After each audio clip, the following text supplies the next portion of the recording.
The red dust of planet Kepler 442c swirled around the dig site as Tae-ho Kim wiped sweat from his forehead. He had been working here for 6 months with his team, looking for old alien artifacts buried deep in the rocky ground. The planet was hot and dry with air that burned his lungs, but something important was hidden beneath the surface. "Tae-ho, you need to see this right now," called Yoon-ji Park from the bottom of the excavation pit. She was the team's language expert, responsible for translating any alien writing they might discover. Her voice carried excitement and fear in equal measure. Tae-ho climbed down the metal ladder into the hole they had been digging. The walls were dark stone, but at the very bottom, something different caught the light. It looked like crystal, but unlike any mineral he had seen before. The surface was perfectly smooth and seemed to glow with its own internal light. "How big do you think it is?"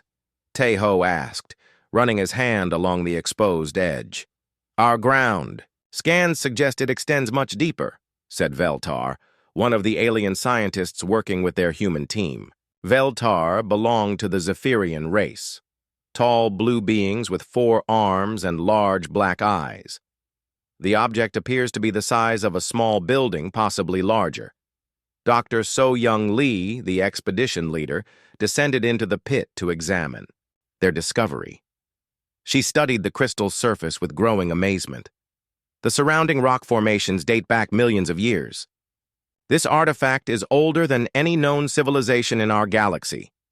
Kyu-min Choi, their chief engineer, was already unpacking his cutting tools. "I can slice through this crystal material. We need to see what secrets are hidden inside." "Wait," Yoon-ji interrupted, pointing at markings on the crystal surface. "There are symbols carved into this thing. I have never encountered writing like this in any database." The symbols were strange and beautiful. They seemed to shift and move when Tae-ho looked directly at them, as if they were alive. Some resembled constellations of stars, while others looked like flowing water or dancing flames. The markings covered the entire exposed surface in spiraling patterns that drew the eye inward. Kix Nara, their alien technology specialist from the hegemony worlds, approached with her scanning equipment. Her insect-like appearance often startled humans, but her expertise was invaluable. "My instruments detect massive energy readings from within this object, but it appears to be completely inactive. Let me attempt a neural interface," Veltar suggested. His people were known for their ability to connect mentally with advanced technology. He placed all 4 hands on the crystal surface and closed his large black eyes in concentration. After several minutes, he stepped back with disappointment. "Nothing responds. The object remains completely dormant." Kixnara tried next, using her species' bioneural linking devices. Thin cables connected her brain to sophisticated computers as she touched the crystal with her clawed hands. "I detect no response whatsoever. This artifact appears to be entirely dead." While the others discussed different methods to break into the crystal, Tae-ho found himself drawn to the symbols. They were hauntingly beautiful, creating patterns that seemed to tell a story he could almost understand. Without thinking, he reached out to trace one of the star-shaped markings with his finger. The moment his skin made contact with the crystal, the world exploded into brilliant light. The artifact began glowing from within, bright blue energy racing along the carved symbols like lightning following predetermined paths. The ground beneath their feet started shaking violently, causing loose rocks to tumble from the excavation walls. "Everyone get back immediately!" shouted So-Young, but Tae-ho found himself unable to move. His hand remained pressed against the crystal surface as warm energy flowed up his arm. Instead of pain, he felt an incredible sense of connection and belonging. The shaking intensified, and slowly the crystal began rising from the earth. What they had thought was a simple artifact revealed itself to be something far more extraordinary. It was a ship, massive, elegant, and completely alien in design. The vessel's hull was constructed entirely of the same flowing crystal material.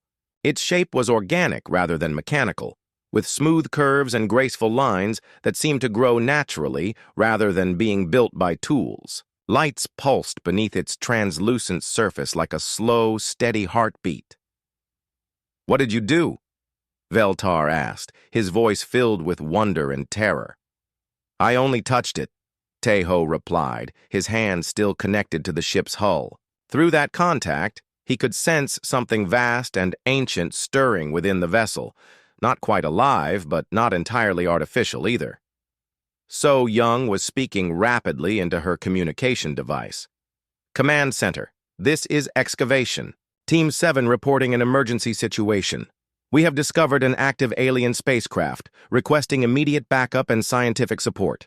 Kixnara's scanning equipment was producing readings that exceeded its maximum scales. The energy output from this vessel is beyond anything in our technological databases. This represents science far advanced beyond current galactic civilization. Kani, you remove your hand from the surface?" Yunji asked Tejo with concern. Tejo concentrated and found he could easily lift his hand away from the ship. The moment he broke contact, however, all the lights went out and the vessel became dark and silent once again. "Try touching it again," Q-Min suggested urgently. When Tejo placed his palm back on the crystal hull, the ship immediately came alive again, humming with power and bathed in soft blue radiance. "The ship only responds to him," So Young observed, with amazement. But why would ancient alien technology be designed to interface specifically with a human? Nobody had an answer to that question. Mina Jung, their medical officer, arrived at the excavation site after hearing the commotion.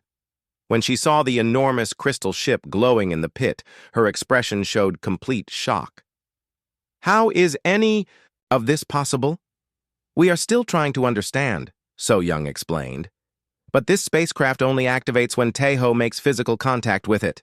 When he steps away, it returns to dormancy." Mina immediately began scanning Tejo with her medical equipment. "His neural activity is extremely elevated, but all his vital signs appear normal and healthy." "I feel better than normal," Tejo said honestly. "When I touch the ship, I can sense something trying to communicate with me. It feels like the vessel has been waiting for someone specific. This discovery will change everything we know about galactic history," So Young said. "We must contact Earth immediately and inform the Coalition Council about this finding." Above them, the alien sun was setting, painting the sky in shades of orange and purple. But deep in the excavation pit, the crystal ship provided its own illumination. After waiting in darkness for millions of years, it had finally awakened to find the one person in all the galaxy who could hear its ancient call. Tejo stared at his ordinary-looking hand, still feeling the warm energy from his connection to the ship. He sensed that his quiet life as an archaeologist had just ended forever, though he had no idea how dramatically his destiny was about to change. 3 days after the ship's awakening, Coalition military vessels began arriving in the Kepler system. Tejo watched their landing from inside the crystal ship, where he now spent most of his time. The vessel had opened for him on the second day, revealing corridors and chambers filled with soft, pulsing light. But when anyone else tried to enter, they encountered an invisible barrier that could not be crossed. "This situation is highly irregular," declared Admiral Grixmoth as he emerged from his command shuttle. The hegemony military leader resembled a large, upright insect with gleaming black armor covering his natural exoskeleton. His voice carried the authority of someone accustomed to instant obedience. "No single individual should possess exclusive control over technology of this magnitude." Dr. So-Young Lee met the Admiral at the designated landing area, with the enormous crystal ship rising behind her like a glowing mountain. "Admiral, we are conducting thorough scientific analysis of the situation. Dr. Kim is our most experienced xenoarchaeologist, and if anyone can unlock the secrets of this vessel, he can." "Where is this human now?" the Admiral demanded, his compound eyes reflecting the ship's blue radiance. "Inside the spacecraft," So Young replied. He has been exploring its interior for the past 8 hours. Deep within the ship's corridors, Tae-ho was experiencing something beyond normal human understanding. The vessel was teaching him through direct mental contact, flooding his mind with images and concepts rather than words. He saw vast star maps showing a galaxy very different from their own, with many solar systems dark and lifeless. He witnessed great cities on strange worlds, followed by those same cities crumbling into dust and emptiness. Tai-ho, please respond. Yoonji's voice crackled through his communication device. I can hear you clearly, he answered, his voice carrying new harmonics that hadn't been there before. But I am learning incredible things. The ship is showing me the history of its creators. What kind of history? Yoonji asked. Tae-ho placed his hand on a wall panel that resembled flowing water made solid. New visions filled his consciousness immediately. There was an ancient race called the Architects. They built this ship and many others like it. Their entire civilization was destroyed by something they called the Void Hunger. Outside the ship, Kyu-min Choi was trying to analyze the vessel with every scanning device available to the expedition. But his instruments could not penetrate the crystal hull or understand the energy patterns flowing within it. The power signatures keep shifting and changing. It is almost as if the ship is a living organism rather than a machine. Perhaps it is both, suggested Mina Jung, who was monitoring Tai-ho's health from outside the vessel. Her medical scanners showed his brain operating at levels far beyond normal human capacity, but somehow he remained perfectly healthy. His neural activity has increased by 300%, yet he shows no signs of stress or fatigue. Jae-won Nam stepped off the second coalition transport ship.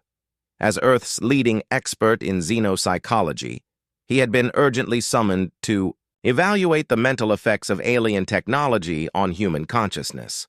We must proceed with extreme caution. The human brain did not evolve to interface directly with unknown alien systems. The risks could be catastrophic. But he appears to be thriving, Mina pointed out. His reflexes are faster. His memory is perfect. And he reports feeling more mentally alert than ever before in his life. Inside the ship, Tae-ho was walking through passages that seemed to extend infinitely in all directions. The walls continuously displayed new images of the architects' final days. They appeared almost human in basic form, but taller and more graceful, with pale skin that emanated its own soft light. They had fought desperately against the entity destroying their civilization, but they were clearly losing the war. They called their enemy the Void Hunger, Tae-ho reported through his radio. It was not just a weapon or an army, but something that actually consumed reality itself. Stars, planets, even the fabric of space disappeared wherever it passed. The architects realized they could not defeat it, so they built this ship and others like it as warnings for future civilizations. Warnings for whom specifically? So Young asked. For humans, Tae-ho answered, his voice carrying certainty that surprised even him. The architects possessed technology that could glimpse possible futures. They saw that humanity would eventually evolve and spread across the galaxy. They saw that only humans would have the specific neural patterns needed to operate their technology. Admiral Grixmoth was not pleased with this revelation. You expect us to believe that this ancient race somehow predicted human evolution millions of years before it occurred? I understand how impossible it sounds, Tae-ho said, but I can access their stored memories directly. They had machines that could calculate probability across vast spans of time. They saw the Void Hunger would eventually return to consume this galaxy, and they saw that humans would be the only species capable of stopping it. More coalition ships continued arriving throughout the day. Vessels from dozens of different alien civilizations filled the sky above Kepler 442c as representatives from across the galaxy came to witness the unprecedented discovery. Everyone wanted to examine the ancient ship and understand why it responded. only to human contact. Yoonji Ko, a quantum physicist from Earth's premier research institute, studied the energy readings emanating from the vessel. The mathematical principles governing this technology are completely beyond our current understanding. They appear to have mastered the fundamental forces that control space and time itself. "Can we duplicate their technology?" asked Commander Vexthal, a senior officer from the peaceful Luminari civilization. His people resembled tall, elegant humans with silver skin and completely hairless heads. "Not even remotely," Yunji admitted. "We would need hundreds of years just to understand the basic scientific principles involved." Within the ship's control center, Taeho discovered panels and interfaces that responded to his thoughts as much as his touch. When he placed his hands on them, he could feel the vessel's immense power flowing through his consciousness like controlled lightning that somehow did not harm him. "The ship contains weapons capable of destroying entire planets," he reported to his team. But that was not its primary purpose. It was designed to locate something else, another weapon system that the architects built to fight the void hunger. "Where is this other weapon located?" So Young inquired. Taeho closed his eyes and allowed the ship to show him star charts unlike any he had ever seen. "It is hidden in a dead galaxy, far beyond any region that current civilizations have explored. The architects concealed it there and then eliminated all safe routes to reach it. Only ships like this one contain the navigation data necessary to find it." Outside the vessel, Admiral Grixmoth was conferring with his senior commanders. "We cannot permit one human to control technology this powerful. It would completely destabilize the existing balance of power among galactic civilizations." "What do you propose we do?" asked Commander Vexthal. "The ship responds only to him. We have tested every interface method available to Coalition science." "Then we take custody of the human," the Admiral declared. "We transport him to hegemony space where he can be properly supervised and controlled."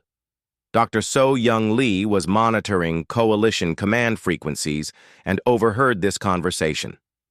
"Admiral, Dr. Kim is a citizen of Earth under the protection of human governmental authority. You cannot simply abduct him." "Observe me closely," the Admiral replied coldly. Deep within the ship, Taeho suddenly felt a surge of warning from the vessel's consciousness. The ship was alerting him to immediate danger approaching from outside. "They are planning to separate me from the ship," he announced through his communication system. "But the ship is telling me that would be extremely dangerous. The connection between us is growing stronger every hour. If they force us apart now, it could damage both of us permanently." "How much stronger is this connection becoming?" Jaewon asked with growing concern.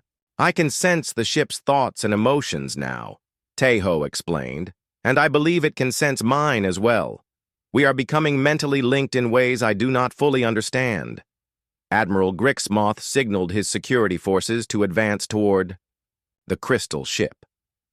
The hegemony soldiers were heavily armored insectoid warriors carrying advanced energy weapons. "Bring me the human immediately. Use whatever force is necessary." But as the soldiers approached the glowing vessel, something unexpected occurred. The ship's internal lights suddenly blazed much brighter, and a deep harmonic vibration filled the air around the excavation site.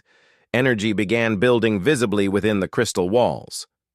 "Admiral," Yoonji Ko called out urgently while checking her instruments, "the ship's power output is increasing exponentially.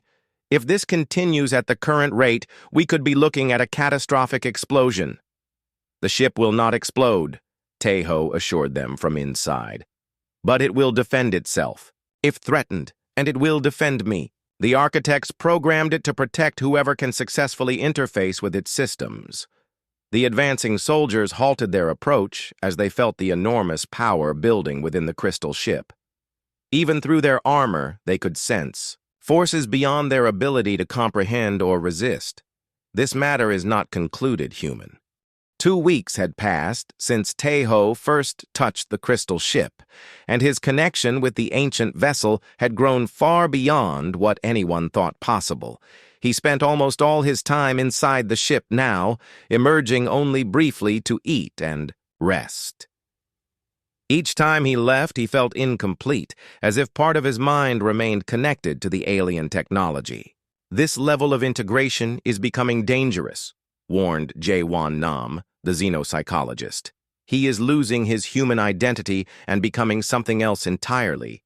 We need to limit his exposure to the alien systems immediately. You still do not understand what is happening here, Tae-ho replied. He was sitting in the expedition's medical facility while Mina Jung performed her daily health examination. The ship is not changing me into something alien. It is helping me become more than I was before. When I am connected to its systems, I can think more clearly and understand concepts that would normally be impossible for human minds to grasp. That is precisely what concerns me, Jae-won said. What if the ship is manipulating your thoughts? What if it is making you believe things that serve its purposes rather than yours? Tae-ho looked at the psychologist with eyes that seemed to contain depths that had not been there before. Everything I am learning can be verified. I can prove the truth of what the ship is showing me. He stood up and walked outside to where Admiral Grixmoth was engaged in a heated argument with Dr. So-Young Lee about authority and jurisdiction over the discovery. When Tae-ho approached, both leaders stopped their discussion and turned to face him. Admiral, Tae-ho said calmly, you currently have 43 vessels in orbit around this planet. Your personal flagship is the Hegemony's Wrath, equipped with quantum phase torpedoes and experimental shield technology. You also maintain a private escape ship concealed behind the system's outer moon, prepared for immediate departure if the situation becomes untenable. Admiral Grixmoth's 4 arms tensed with surprise and suspicion. That information about my personal vessel is classified at the highest levels of Hegemony security. How could you possibly know such details? The ship's sensors can observe everything within this entire star system, Tae-ho explained. Its scanning technology is millions of years more advanced than anything currently available to galactic civilization. But that is not the most important thing it can see. He turned his gaze toward the star-filled sky, though the bright daylight made individual stars invisible to normal human vision. There is a region of empty space approximately 60 light-years in that direction. No stars, no planets, no matter of any kind. Your astronomers probably assume it is simply a natural void between stellar formations. Yoonji Ko, the quantum physicist, immediately began adjusting her long-range sensors to scan the indicated coordinates. After several minutes of careful observation, her face grew pale with shock. He is absolutely correct. There is a spherical region of space containing no detectable matter or energy. It appears to be completely empty of everything, including the basic particles that should exist in interstellar space. How many similar voids exist throughout the galaxy? So-Young asked with growing concern. Tae-ho closed his eyes and allowed the ship's vast database to flow through his consciousness. The ship has detected over 200 such regions scattered across known space. They are the feeding sites of the void hunger, places where entire solar systems once existed before, being completely consumed. Commander Vexthal, the Luminari representative, stepped forward with obvious worry evident in his silver features. If this void hunger threat is real, how much time do we have before it reaches inhabited regions of the galaxy? According to the ship's calculations, the main body of the void hunger will reach the outer edges of Coalition space in approximately 280 years, Tae-ho answered. That may seem like a long time, but the entity moves faster as it grows larger by consuming more matter and energy. Soo-jin Kim, a geneticist from Earth's leading research facility, had been conducting detailed analysis of blood samples taken from Tae-ho throughout his connection with the ship. She approached the group with her data tablet displaying results that defied explanation. I have discovered something extraordinary in Tae-ho's genetic structure, she announced. His DNA contains markers that do not exist anywhere in normal human genetics. These markers appear to be artificial modifications that are not naturally occurring. What exactly are you suggesting? Minna-jung asked. I am saying that someone or something deliberately altered human genetic development at some point in our evolutionary history. These modifications are dormant in all humans, but they activate only when exposed to the specific energy frequencies generated by the ship. This revelation caused Admiral Grixmoth to become even more agitated than before. Are you claiming that this ancient race manipulated human evolution for their own purposes? That they created humans to serve as biological interfaces for their technology? Not to serve, Taeho corrected. To continue their mission. The architects knew their civilization would not survive the war against the void hunger, but they also knew the threat would eventually return to threaten new civilizations. They influenced human development over millions of years to ensure we would evolve the correct neural patterns to operate their technology when the time came. Dong-Hyun Lee, a military strategist recently arrived from Earth's Defense Command, was analyzing the political implications of these discoveries. If humans are the only species capable of operating architect technology, that makes us either extremely valuable allies or extremely dangerous enemies to every other race in the galaxy. His assessment proved accurate. Reports were already arriving of alien fleets from across the galaxy moving toward Kepler 442c. Some civilizations wanted to study and protect humans to gain access to the ancient technology. Others wanted to control humans to prevent any single species from gaining too much power. A few wanted to destroy the ship before it could upset the existing balance of galactic politics. We need more information about this weapon you mentioned, Commander Vexthal said. Where exactly is it located and how are we supposed to reach it? Taeho returned to the ship's control center and placed his hands on the navigation console. The vessel immediately responded by displaying star charts and dimensional maps that showed regions of space far beyond anything previously explored by current civilizations. The weapon is not located in our galaxy, he reported through his communication system. It is hidden in a neighboring galaxy that the void hunger has already completely consumed. The architects concealed their ultimate weapon in the one place their enemy would never think to search, a region where it had already finished feeding. How could we possibly travel to another galaxy? Q-Min Choi asked.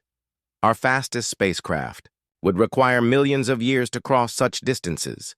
This ship contains technology called a quantum displacement drive, Taeho explained. It can fold space-time to create instantaneous travel between any 2 points in the universe, but the journey would be extremely dangerous. We would have to pass through regions where reality itself has been damaged by the void hunger's feeding. Hyawan Park, Earth's senior ambassador to the Coalition Council, was working desperately to maintain diplomatic relations as alien representatives demanded answers and access to human test subjects. Fellow ambassadors, please understand that we must cooperate on this matter. If this threat is genuine, it will affect all our civilizations equally. Why should we trust human claims about ancient prophecies and cosmic threats? Demanded Senator A. Crix-Tall from the Zephyrian Council. This could easily be an elaborate deception designed to gain political advantage over the coalition. Because the evidence is undeniable, Yoonji Park interjected. She had been studying the symbols covering the ship's hull and had finally begun to decode their meaning. These inscriptions contain mathematical proofs, star charts, and scientific formulas that demonstrate knowledge far beyond anything our current civilizations possess. The technology alone proves that these warnings come from a legitimate source. Inside the ship, Taeho was learning more about what the architects expected him to accomplish. The weapon system in the distant galaxy was not simply a device that could be activated remotely. It required direct human operation, and the process would demand enormous personal sacrifice from whoever attempted to use it. The ship is showing me the operating procedures for the main weapon, he said quietly into his communication device. But it is also showing me what happened to the architects who operated similar weapons in their own galaxy. None of them survived the activation process. Then we will find an alternative solution, So Young Lee stated firmly. We are not sending anyone on a suicide mission, regardless of what is at stake. It may not be our choice to make, Tae-ho replied. The void hunger is approaching whether we are prepared or not. And currently, I am the only human who has achieved full integration with architect technology. Outside the ship, tensions between the various alien fleets were escalating rapidly. Some groups were demanding immediate access to the human operators and the ancient technology. Others were threatening military action if their demands were not met. The situation was becoming unstable very quickly. The first battle erupted in space above Kepler 442c exactly 1 month after the ship's discovery. 4 different alien fleets had arrived in the system, and their competing interests finally boiled over into open conflict. The hegemony forces wanted to capture the ship and control its human operator. The Zephyrian fleet intended to transport the vessel to their research facilities for detailed study. The Luminary believed the ancient technology was too dangerous and should be destroyed immediately. Tae-ho sensed the beginning of the space battle before the first weapons were fired. Deep within the crystal ship's command center, he felt the vessel's sensors tracking every movement of the warring fleets above them. Energy signatures spiked across his consciousness as plasma cannons and particle beams began exchanging fire between the massive spacecraft. This fighting has to stop, declared Dr. So Young Lee as she watched the battle through the expedition's telescopes. They are going to destroy each other and accomplish nothing.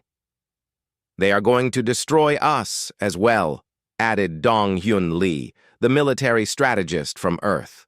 Admiral Grixmoth has launched attack fighters directly toward the planet's surface. He obviously does not intend to leave anything to chance. Inside the ship, Tae-ho was connected to systems that showed him every detail of the space battle unfolding overhead. He could feel the vessel's defensive programs activating as it prepared to protect itself and him from the approaching threat. But he could also sense the ship's reluctance to use its full power while friendly forces remained nearby. The ship wants to defend me, he reported through his communication system. But if it uses its complete arsenal, it might accidentally harm people on the surface that it is trying to protect. How much destructive power are we discussing? Asked Yoonji Ko, the quantum physicist. Tae-ho accessed the ship's weapon systems and felt his mind recoil from the sheer magnitude of force contained within the crystal hull. Enough energy to completely destroy this planet and everything on it. The architects designed this vessel to fight an enemy that could consume entire star systems. Compared to that threat, these fleets are insignificant. Do not allow it to fire, So Young said urgently. We need those people alive if we are going to build the coalition necessary to face the real threat. I am trying to maintain control, Tae-ho replied. But the ship has its own survival programming. It has been designed to protect itself and its operator at any cost necessary. Above them, Admiral Grixmoth's fighters were rapidly approaching. The planet's surface with their weapon systems fully charged and ready to attack the crystal ship. In less than 5 minutes, they would be close enough to begin their bombing run. Meanwhile, Soo-jin Kim was making breakthrough discoveries in her genetics laboratory. She had been analyzing DNA samples from every human member of the expedition team, and her results were transforming their understanding of human evolution. The genetic markers are present in everyone, she announced over the communication network. Every single human carries the same dormant modifications in their genetic structure. Yoonji, Kyu-min, Min-ah, all of you possess the potential to interface with architect technology. Then why does the ship respond only to Tae-ho? Asked Jae-won Nam, the xenopsychologist.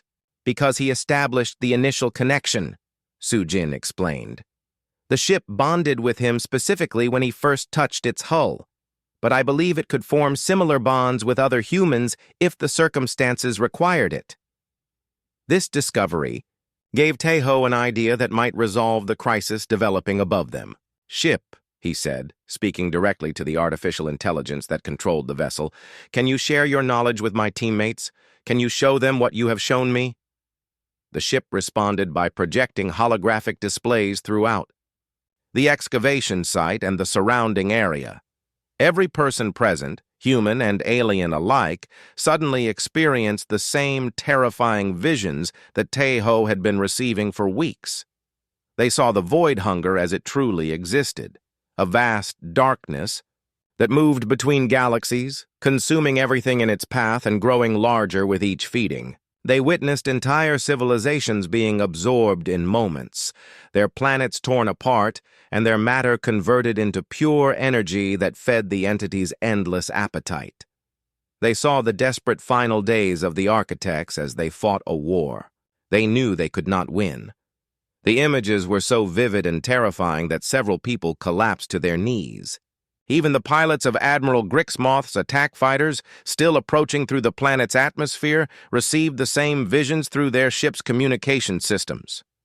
"By all the gods of space," whispered Commander Vexthal, his silver, skin trembling with shock.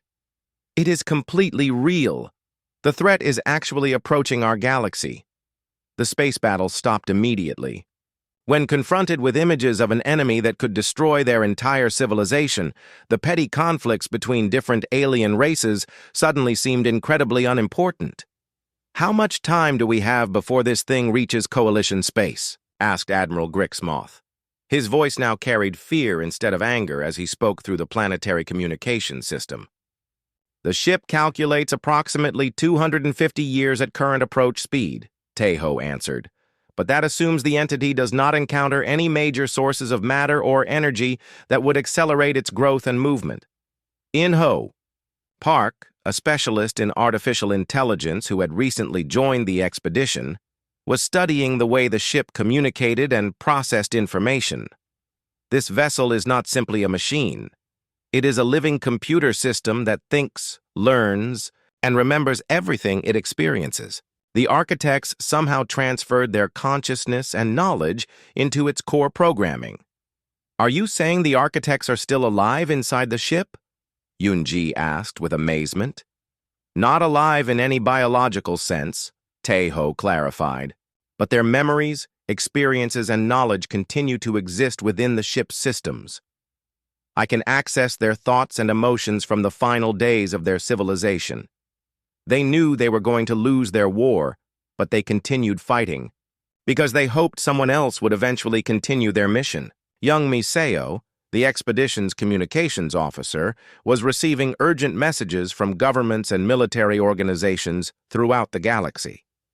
Word about the discovery is spreading rapidly across all inhabited systems. Every major civilization is mobilizing their fleets, but they are not all coming to help us. "We cannot wait for them to arrive," Taeho stated. "The ship has located several other architect installations scattered throughout the galaxy. Smaller vessels, weapon storage, facilities, and research stations that have been hidden and protected for millions of years. If we can reach them and activate their systems, we can begin assembling the resources needed to mount an effective defense." "Where are these installations located?" Q-Min asked. Taeho connected with the ship's navigation systems and felt starry charts flowing through his consciousness. "There is a facility in the Alpha Centauri system relatively close to Earth. Another installation exists in Hegemony territory, and a third is located in the unexplored regions beyond the galactic rim. But they are all heavily protected and hidden. Only someone with an active connection to architect technology can locate and access them, meaning only humans can find them," Dong-hyun observed. "Meaning only humans who are willing to accept the same kind of connection that I have developed," Taeho corrected. "The bonding process changes you permanently. I can feel it happening to me every day. I am still human, but I am becoming something more as well." President Bo-young Choi of Earth appeared on the main communication screen, addressing all the military forces gathered in the Kepler system. She had been following the situation closely and was now proposing a solution to the political crisis. "Leaders of the coalition," she said with calm authority, "we are facing a threat that could eliminate all intelligent life in our galaxy. This is not the time for territorial disputes or power struggles between our civilizations. I propose the creation of a new alliance, a covenant between all our species to face this danger together as equals." "Who would lead such an alliance?" asked Senator Crickstall from the Zephyrian Council, his suspicion evident even through the translation system. "No single species would lead," Bo Young replied. "We would work together as partners. Humans will operate the architect technology because we appear to be the only ones capable of interfacing with it.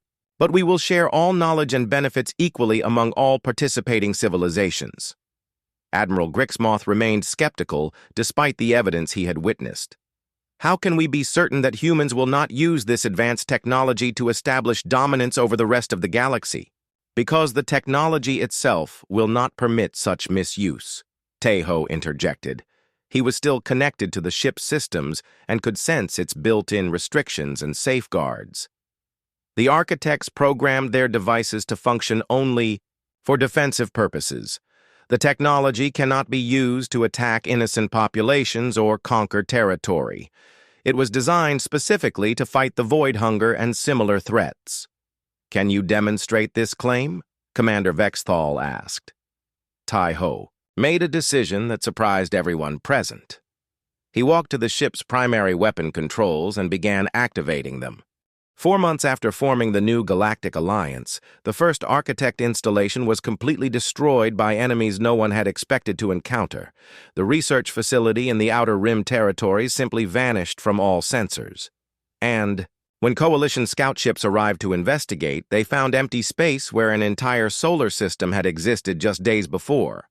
"They call themselves the Consumed," Tejo explained to the assembled fleet commanders.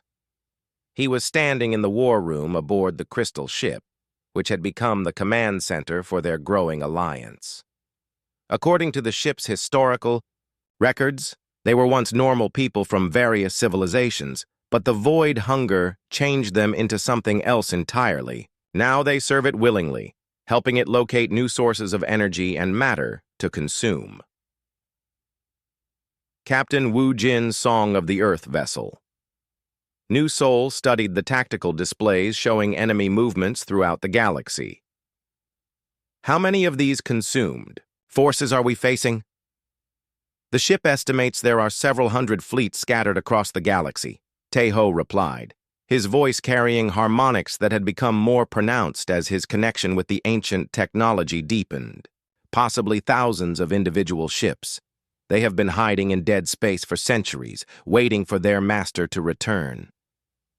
The loss of the Outer Rim facility was a disaster that set back their plans significantly.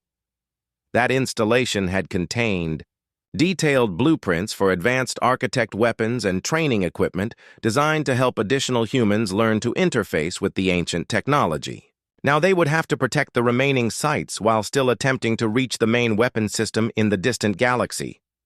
"Our forces are not prepared for this level of conflict," Admiral Grixmoth admitted reluctantly. Despite his initial opposition to human involvement, he had become one of the strongest supporters of the Alliance after witnessing the void hunger visions. "We need more time to train personnel, construct additional ships, and develop effective weapons against these consumed entities." "Time is the one resource we do not possess," Tejo responded. His consciousness was now so deeply integrated with the ship's systems that he could perceive events happening far across the galaxy in real time. "The Consumed are moving systematically toward the remaining architect installations. They understand what we are trying to accomplish, and they are determined to prevent us from reaching the main weapon." Si Wu Jung, a young human technician, had been training intensively with one of the smaller architect devices they had managed to salvage. Like Tai-Ho, he could establish a mental link with the technology, though his connection was not nearly as deep or comprehensive. "The training systems are incredible. They can download knowledge directly into your brain, teaching you things that would normally take years to learn. but the process is overwhelming. I can only maintain the connection for a few hours before my mind needs time to recover. How many humans can we realistically train to operate the main weapon system? Dr. So-Young Lee asked. The ship indicates we need a minimum of 15 people to properly control all aspects of the main weapon, Tae-ho answered. I have successfully trained 8 volunteers so far, but we need at least 7 more, and we must keep them all safe. While they learn, because losing even one could make the mission impossible. The crystal ship was now surrounded by the largest military fleet in galactic history. Vessels from every coalition species formed protective formations around the ancient vessel, guarding the human operators and the precious architect technology they carried.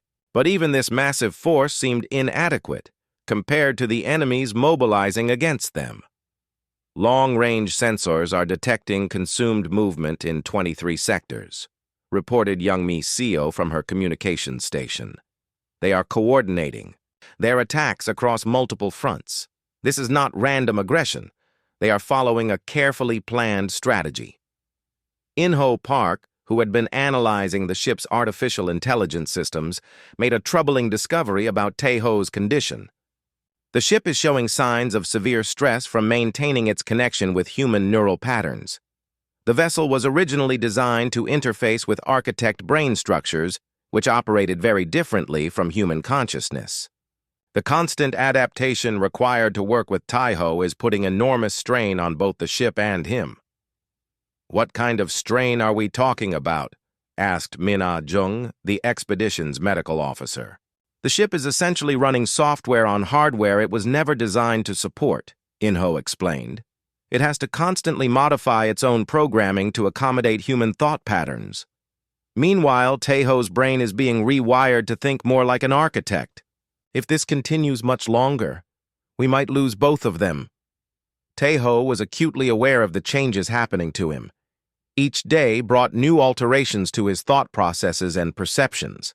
Sometimes he found himself thinking in mathematical equations instead of words. Other times he forgot basic human needs like eating or sleeping because the ship did not require such things. The boundary between his consciousness and the ship's artificial intelligence was becoming increasingly blurred. We need to accelerate the training program for additional human operators, he announced. The more people who can share the interface, burden, the less strain on any individual consciousness. But accelerating the training process carried significant risks. 3 human volunteers had already suffered permanent neural damage when they attempted to connect too quickly with architect systems.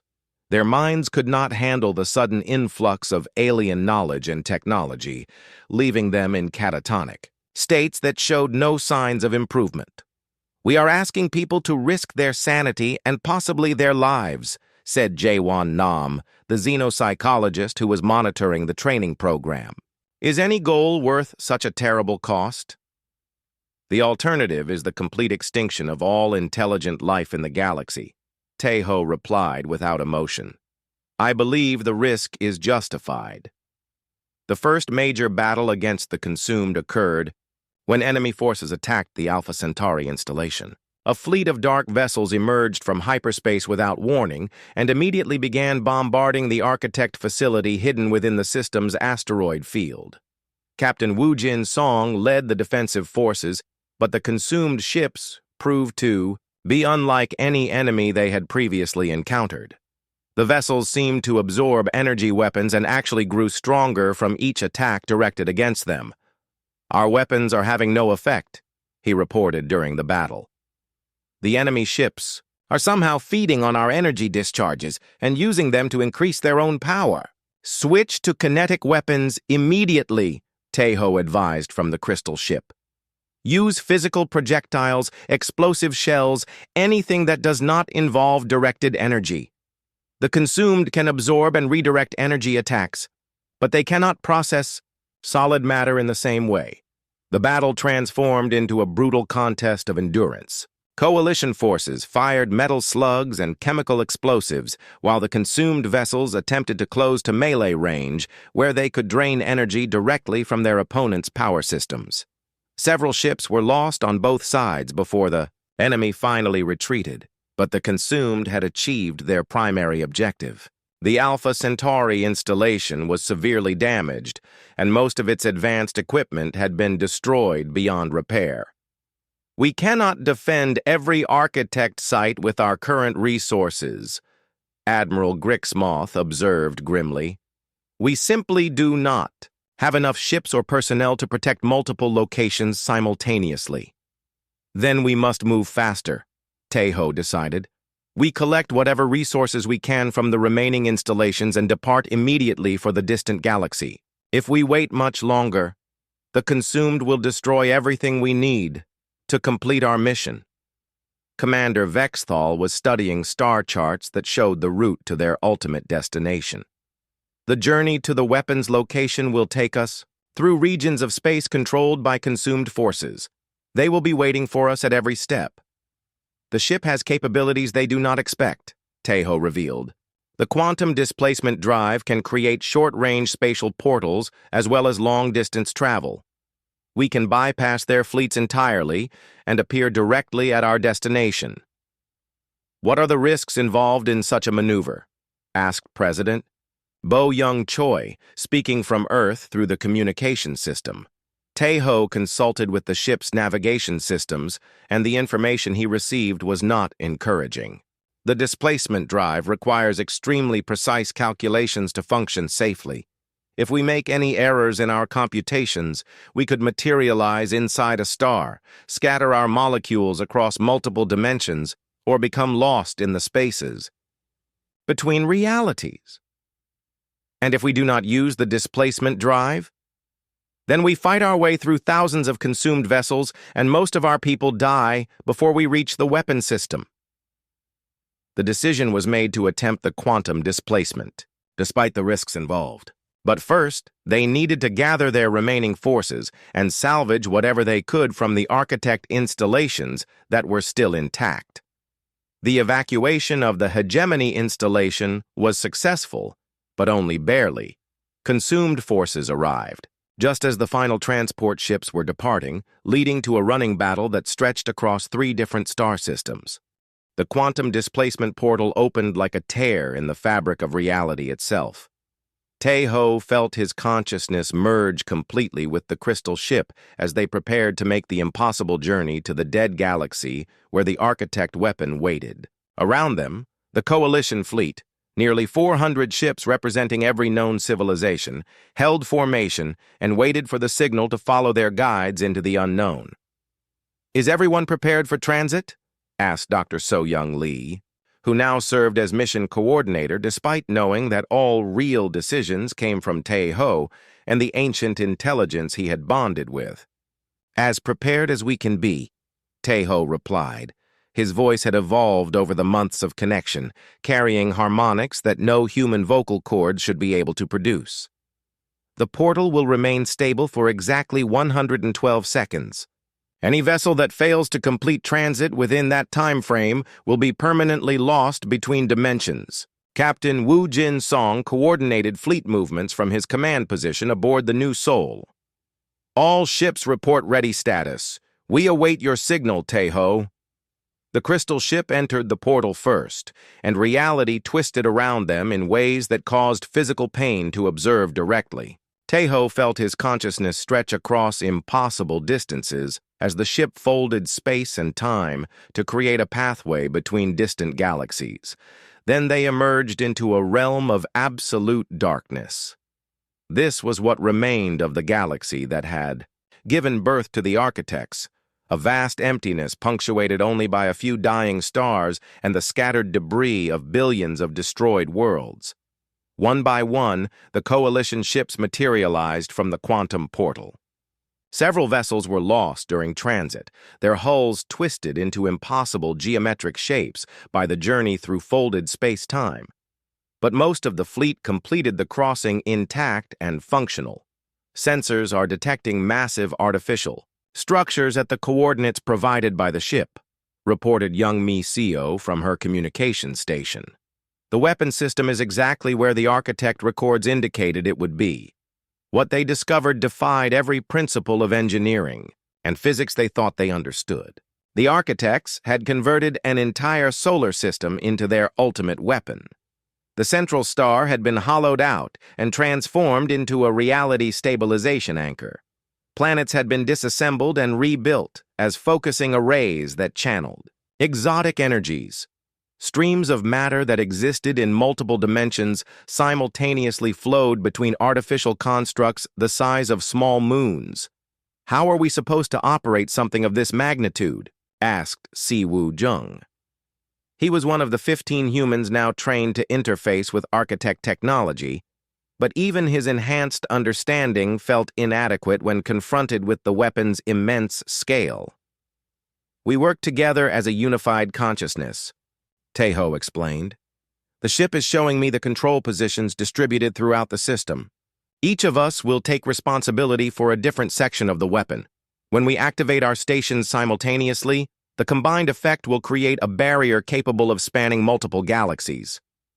But as they approached the weapon system, alarms began sounding throughout the fleet. Enemy contacts were appearing on their sensors. Not consumed ships this time, but something far more dangerous and alien. "Void hunger reconnaissance probes," reported Admiral Grixmoth from his flagship. "They must have detected our quantum signature during the transit and followed us here." The probes were unlike anything they had encountered before. They were not ships in any conventional sense, but rather extensions of the void hunger itself, living pieces of cosmic darkness sent ahead to investigate the sudden appearance of architect technology in their master's former feeding ground. The probes moved through space like animate shadows, absorbing light and matter as they passed. They required no weapons because they were weapons. Anything they touched simply ceased to exist, converted into energy that fed back to the main entity. "All fleet units maintain maximum distance," ordered Captain Wu Jin Song. "Do not engage the probes under any circumstances. Repeat, do not engage." But one of the Zephyrian destroyers was positioned too close when a probe suddenly changed direction. The shadow thing touched the ship's hull for less than a second, and the entire vessel vanished, as if it had never existed. No explosion, no debris, no distress signal, just empty space where 900 beings had been alive moments before. "We must activate the weapon immediately," Taeho declared, "before additional probes arrive or the main entity detects our presence." The 15 human operators took their positions at control stations distributed throughout the massive weapon system. Each station was built into a different artificial construct, connected to the others by streams of quantum energy that existed across multiple dimensions. Taeho's position was at the central star, where the reality anchor's primary controls waited for activation. "Remember what we discussed during training," he said through the communication system. "You must maintain your connection even when the pain becomes unbearable. The weapon draws its operational power directly from our life force. The architects died to create protective barriers in their own galaxy. We may die to create one that protects ours." "We understand the risks," replied Siwoo Jung from his position on the nearest focusing array. "We are ready to proceed." One by one, the human operators established mental connections with their assigned control systems. The ancient technology responded to their neural patterns, coming alive for the first time in millions of years. Streams of exotic energy began flowing between the constructs as the weapon powered up to operational levels. But the activation process was attracting unwanted attention. More void hunger probes were emerging from the darkness between galaxies, and behind them came something that made the crystal ship's consciousness recoil in absolute terror. A harbinger had arrived. The harbingers were the void hunger's supreme commanders, beings that had been so completely consumed that they had become direct extensions of the cosmic entity itself. This particular harbinger had once been an architect, but now it served the very force that had destroyed its entire civilization. "I remember this place," the harbinger said, its voice somehow reaching every ship in the fleet despite the vacuum of space. "I helped design these weapons. I died trying to use them against our destroyer. You cannot succeed where my entire race failed." "We are not attempting to destroy the void hunger," Tae-ho replied, speaking directly to the Harbinger. "Through the ship's communication array, we are trying to contain it. The barrier will not stop the entity permanently, but it will give our galaxy time to prepare for its eventual arrival." Preparation for what purpose? To develop weapons that cannot exist? To form alliances among species that care only for their own survival? You will fail as we failed, and your failure will provide fresh energy for the hunger that consumes all things. The Harbinger began moving toward the weapon system, and wherever it passed, space itself started to unravel. The Coalition fleet opened fire with every weapon available, but their attacks had no effect whatsoever. Energy beams and physical projectiles simply disappeared into the void that surrounded the creature. "Ignore the Harbinger," commanded Tae-ho. "Continue the activation sequence. We cannot stop it, but we can complete our mission before it reaches us." The human operators pushed deeper into their connections with the weapon system, despite the incredible pain coursing through their nervous systems. It felt like having electricity run through their bodies while their minds were stretched across light years of space, but they maintained their focus and held their positions. The central star began pulsing with barely contained energy. The focusing arrays aligned themselves with mathematical precision. The reality anchor started establishing its grip on the fundamental forces that governed the universe. Commander Vexthal's ship, the Luminous Hope, moved to intercept the approaching Harbinger. "If you wish to reach the weapon, you will have to destroy us first." "Very well," the Harbinger replied with something resembling sadness. The battle was brief and hopeless. The Harbinger tore through the luminary vessel like it was constructed of paper instead of metal and ceramic. But the sacrifice bought precious seconds, and those seconds proved to be enough. "Initiating barrier generation," announced Tae-ho. His voice was barely recognizable now, resonating with harmonics from the reality anchor itself. "All operators, achieve maximum synchronization immediately." The weapon fired. Reality rippled outward from the dead galaxy in waves that traveled, faster than light itself. A barrier of crystallized space-time began forming, stretching across the immense void between galaxies. It was invisible to normal sensors, but beings sensitive to quantum fields could feel it settling into place like a vast net cast across the cosmos. The Harbinger screamed as the barrier cut through its essence, severing its connection to the void hunger for the first time in millions of years. For one brief moment, it remembered being an architect, remembered hope and nobility and the desire to protect all forms of life. Then it faded away peacefully, finally free from its eternal servitude to cosmic destruction. The human operators collapsed at their control stations. 4 of them were dead, their life force completely drained by the weapon's activation requirements.